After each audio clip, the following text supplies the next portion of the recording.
All right, we are back with Mrs. Dyer with some more math strategy videos. Here we are, we're going to be doing subtraction using expanded form. It's going to be very similar to what we did when we were doing addition with expanded form, but now we're taking a look at what it looks like with subtraction. There's going to be some extra little pointers to help make sure that your student does not get confused on making sure that we're subtracting and not adding. Here we are. I have two problems set up for us. Again, I have a 2-digit minus 2-digit that does not have any regrouping. And then I have a 4-digit minus 4-digit that does have some regrouping and what that looks like when we have expanded form. Before we get started, just reminding ourselves on the vocabulary we need to use when we are doing subtraction. We have our minuend, our subtrahend, and our difference, which we still need to find in this case. All right, so expanded form, making sure that we are expanding each number by every place value that it has. So taking each digit and expanding for its value. I have a problem written horizontally and a problem written vertically. With our one that's written horizontally, I'm actually going to stack it to be vertical because it makes it easier when we are expanding. All right, when we have 56, I know that I have 5 10s and 6 1s, so I have 50 plus 6. And in our 34, I see that I have 3 10s and 4 1s, so I have 30 plus 4. Now, I know this is already confusing because we have addition symbols in here, but we are subtracting. So when I do this, I want to make sure I put a huge, we are subtracting, subtracting, subtracting. And then I'm going to put our difference bar. And I'm actually going to do a line through our addition symbol to make sure that we're just separating and making sure that we're not getting confused. We're not adding. We're just separating our place values. It makes it so that it's a little bit more like our place value chart, but it's with digits instead of discs, right? That we're using number form instead of drawing, all right? Here we are. Always, always, always start at our ones to subtract just in case we need to regroup. In our ones, we have 6 minus 4. 6 minus 4 is 2. Now, I know this is going to be expanded form, so I'm going to put our addition symbol there to show I know my number's not done yet. And then in our tens place, we have 50 minus 30. 50 minus 30 is 20. So altogether, our difference, we have 20 plus 2 is 22. 56 minus 34 is 22. All right? Simple enough, it seems. Again, it's just like, it's that next step from making it visual to still keeping it by our place values and just looking at the numbers. We are decomposing the numbers, breaking them down into smaller chunks so that we know how to do it a little bit simpler. All right, here we are. Let's do our next one. 7,383 minus 6,408. The first thing I'm going to do is I'm going to expand my minuend and my subtrahend. I'm going to expand for each place value. So I have 7,000 plus 300 plus 80 plus 3. And then in my subtrahend, what we're taking away, I have 6,000. So I'm going to line that up with my thousands. Plus 400 plus 0 tens. So remember, I hold that place value by still putting zeros there. It might seem silly, but it really helps keep every place value lined up together. And then plus 8.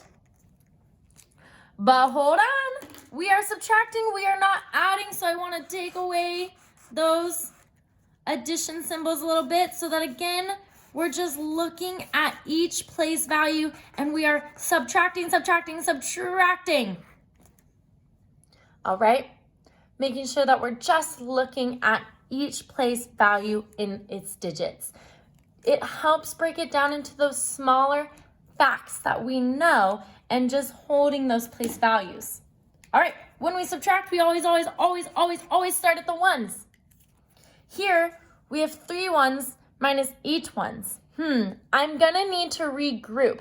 If I have 3 pens, I can't give someone 8 pens.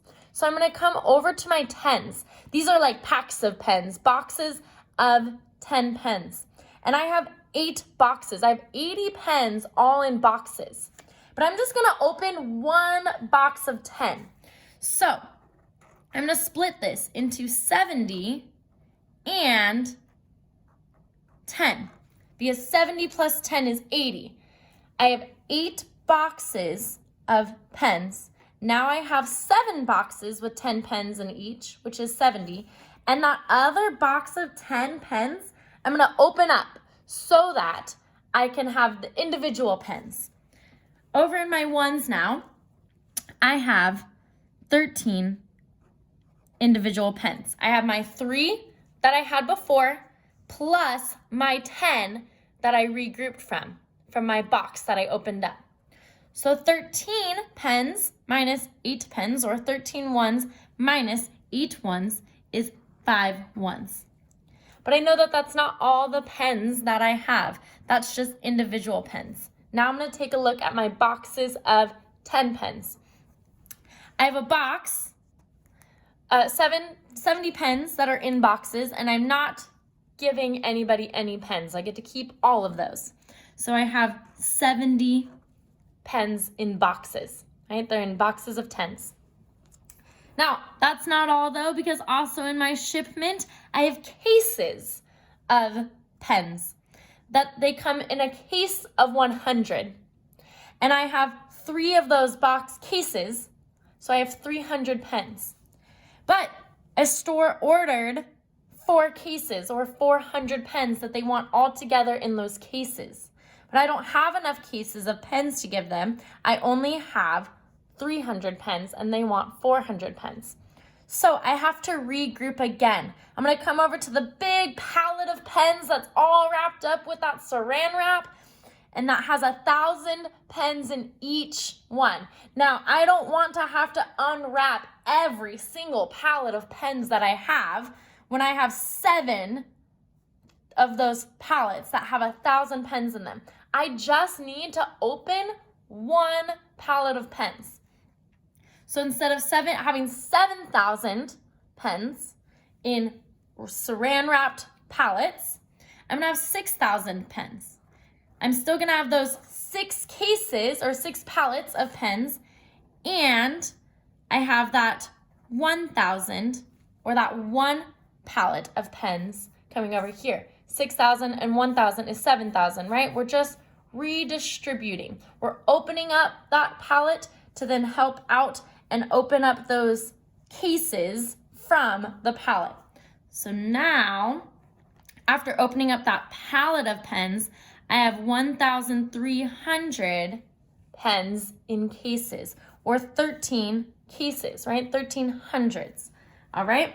1,300 minus 400 is 900. So I have my individual pens, my ones, my boxes of pens, my 10s, my cases of pens, my hundreds, and now finally my palettes, right? I have 6,000 pens, in those palettes, or 6 palettes of pens that each hold 1,000. And someone ordered all 6,000 of those pens. All of those palettes are gonna just be shipped off altogether, so I don't have any thousands. 6,000 minus 6,000 is 0. Now we have our expanded form, and I need to know how many pens do I now have all together. I have my individual pens, my boxes of pens, and my cases of pens. I'm gonna put those all together. All together, I have 975 pens, right? But 5 of those are just loose and individual. 70 of those are in boxes of 10, and 900 of those are in cases of 100 pens. 975. All right. Hope you enjoyed this expanded form lesson. Again, what this really helps students understand is being able to take it from a drawn out form to seeing what regrouping means when you have to hold that place value.